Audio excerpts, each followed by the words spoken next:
Olá, sejam todos muito bem-vindos.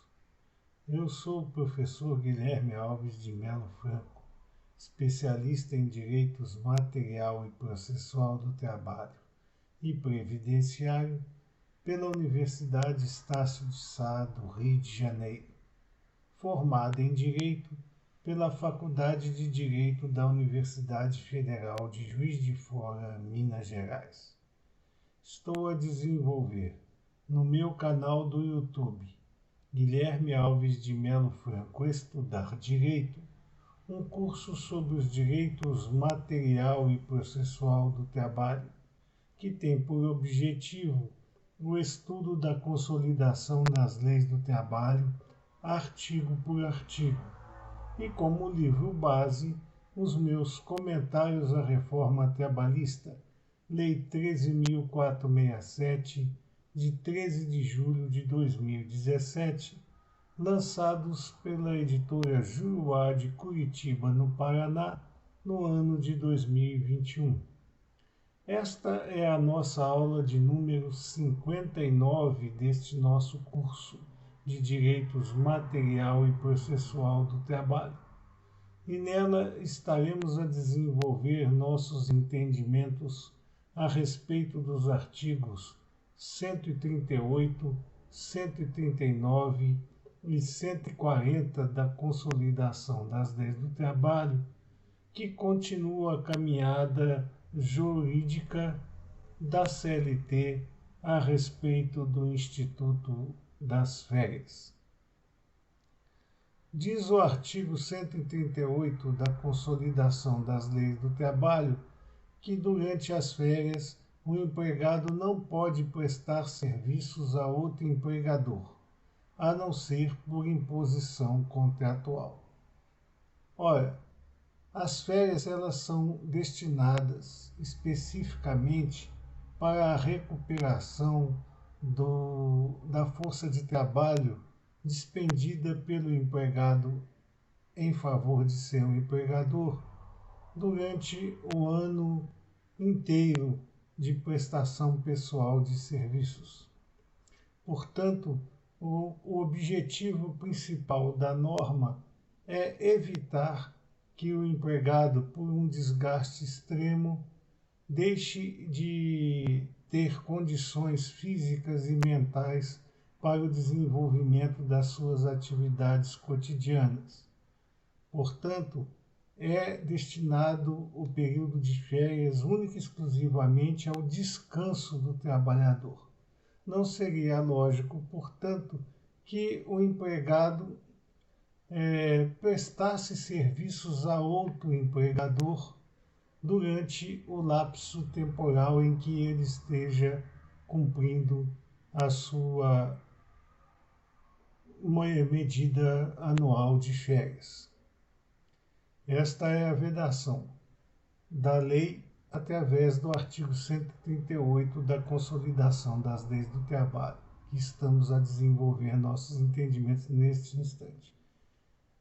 Porém, em casos específicos, quando o empregado desenvolve a sua prestação pessoal de serviços a dois empregadores distintos e acoplado a contratos individuais do trabalho diversos, pode o empregado, por imposição deste segundo contrato, prestar serviços a este empregador, que é diferente daquele em que ele está a cumprir o seu direito constitucional de férias.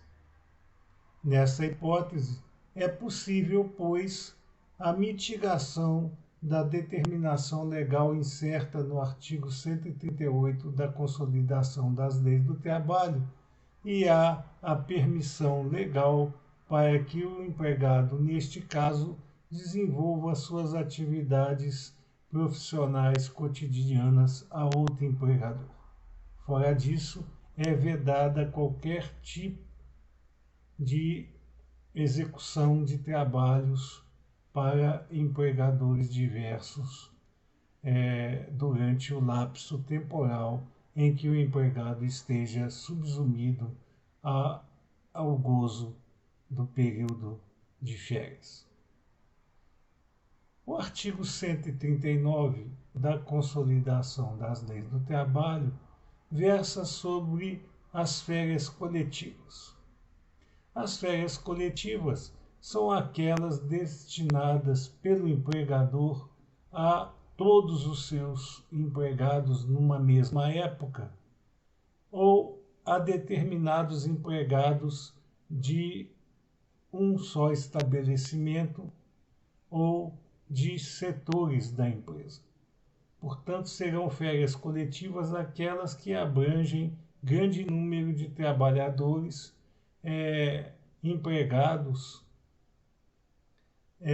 a um determinado estabelecimento, motivado pelo fechamento deste estabelecimento durante determinada época do ano, ou de setores da empresa com o mesmo objetivo. Ou seja, se aquele setor da empresa vai deixar de funcionar durante determinado período, pode o empregador estabelecer férias coletivas a todos os empregados que estejam subsumidos àquele estabelecimento ou setor da empresa. As férias coletivas, elas podem ser divididas em 2 períodos anuais, desde que nenhum deles seja inferior a 10 dias. Portanto, através desse artigo 139, chegamos à conclusão de que não vale aquela regra que já vimos em aulas anteriores, da possibilidade de se dividir o período de férias em 3 períodos específicos durante o ano, e naquela ocasião nós entendemos que só poderia haver essa divisão se o empregado com ela concordasse. No caso das férias coletivas, não. As férias coletivas independem de concordância dos trabalhadores com o seu estabelecimento. Ela é única e exclusivamente faculdade do empregador e que pode exercê-la independentemente, pois, da vontade de seus empregados.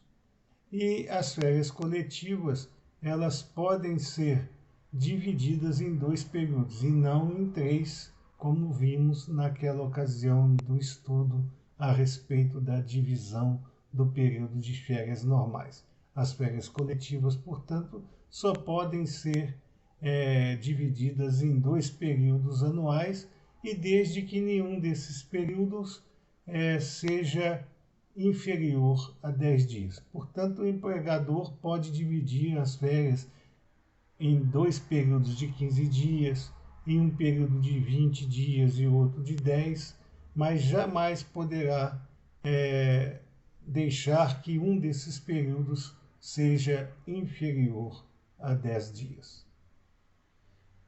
Com relação às férias coletivas, estabelecidos os períodos em que elas serão gozadas pelos empregados, o empregador comunicará à Delegacia Regional do Trabalho, com antecedência mínima de 15 dias, a data do início e do término destas férias coletivas, bem como quais estabelecimentos ou setores serão abrangidos por esta determinação de férias coletivas.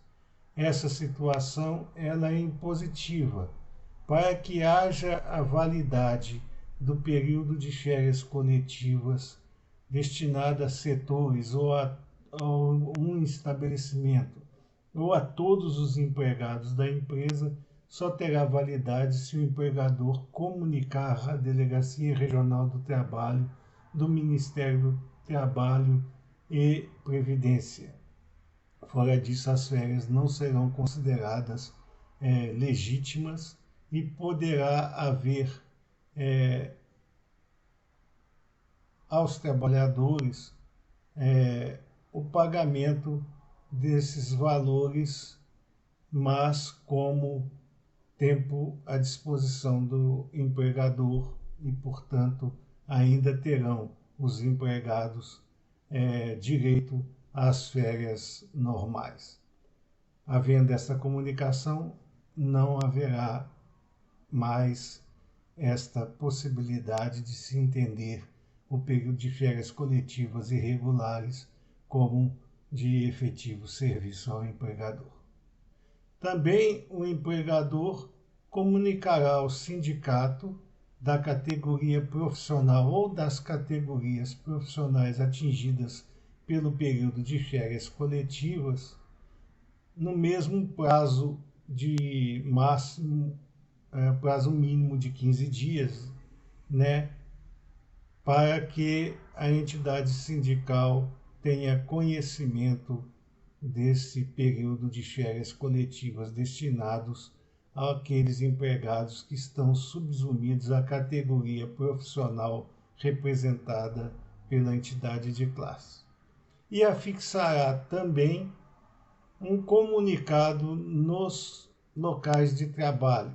Portanto, o empregador, além de comunicar à DRT, comunicar ao sindicato das categorias atingidas e deverá ainda fixar um comunicado nos locais de trabalho informando que haverá as férias coletivas para quais setores ou estabelecimentos estiverem previstos e os períodos em que elas acontecerão para que tenha ciência todos os empregados que estarão assumidos por este movimento de férias coletivas. Diz o artigo 140 da Consolidação das Leis do Trabalho que, no caso de férias coletivas, os empregados que tiverem sido contratados há menos de 12 meses gozarão de férias proporcionais, iniciando a partir destas férias novo período aquisitivo para que o empregado possa ter novamente direito às férias comuns. Portanto, os empregados que não tiverem sido contratados há mais de 12 meses, portanto, não teriam direito ao período de férias normais, gozarão as férias coletivas proporcionais ao tempo de serviço em que eles estejam desenvolvendo suas atividades profissionais para aquele empregador.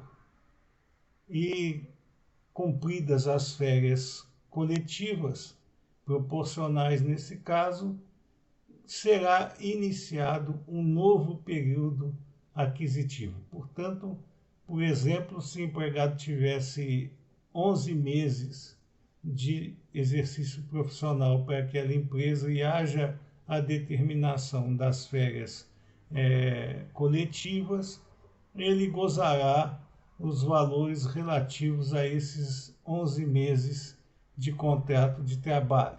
E a partir do gozo das férias, terá início um novo período aquisitivo, ou seja, ele terá que cumprir, após ter gozado o período de férias coletivas, nova situação de 12 meses de trabalho a partir dali, para ter direito às férias normais imanentes ao seu pacto de emprego. Estas eram as observações que nós gostaríamos de trazer a vocês nessa nossa aula de número 59 deste nosso curso gratuito de Direitos Material e Processual do Trabalho. Aproveitamos a oportunidade para agradecer a vocês pela oitiva de nossas aulas e pedimos novamente que vocês se inscrevam no nosso canal e deixem seus likes nas nossas aulas, porque é através desses dois movimentos que vocês farão é que nós poderemos continuar a desenvolver esses nossos estudos a respeito do direito material e processual do trabalho e levar o estudo da consolidação das leis do trabalho, artigo por artigo, a cada vez maior número de alunos e interessados nos temas aqui desenvolvidos. Muito obrigado a todos.